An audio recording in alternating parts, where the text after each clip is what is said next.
la distribution de prêt-à-porter masculin voit le bout du tunnel.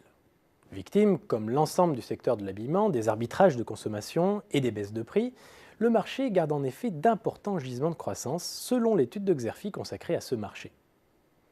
Après un repli estimé à 1% en 2016, les ventes d'habillement pour hommes devraient ainsi rebondir d'ici 2018 d'après nos prévisions.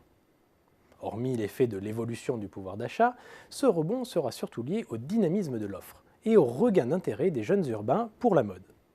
Bien décidés à en tirer profit, les enseignes spécialisées, comme Célio, Jules ou Devred, ont déployé une batterie de mesures pour attirer en boutique ce public particulier, à la fois économe, exigeant et historiquement allergique au shopping. Autant de spécificités qu'ont su exploiter les acteurs de la vente en ligne, comme Menlook ou Mister Porter, tous les deux auteurs d'une percée remarquée sur ce marché et qui aiguillonnent la stratégie des circuits physiques. Notre analyse du jeu concurrentiel montre que trois grands types d'intervenants sont les mieux placés pour tirer leur épingle du jeu.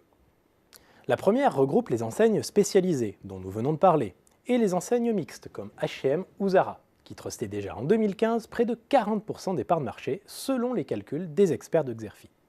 Et elles conserveront leur leadership. D'abord, grâce à la densification de leur réseau de magasins.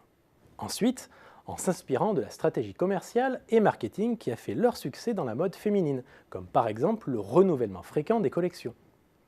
Mais attention, les grands magasins et les pure players sont en embuscade.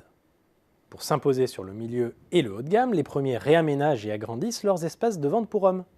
Quant aux pure players comme Menlook ou Mister Porter, à la fois e-commerçants et prescripteurs de tendance, ils gagnent en visibilité auprès des hommes les plus férus de mode en combinant profondeur et renouvellement de l'offre, prix attractif et forte capacité de conseil. Seul bémol, la viabilité de ces startups n'est pas assurée. Dans leur étude, les experts de Xerfi ont décrypté les grands axes de développement des enseignes spécialisées. Citons par exemple l'extension du parc de magasins, le renouvellement fréquent des collections ou encore le développement des partenariats avec les créateurs de mode.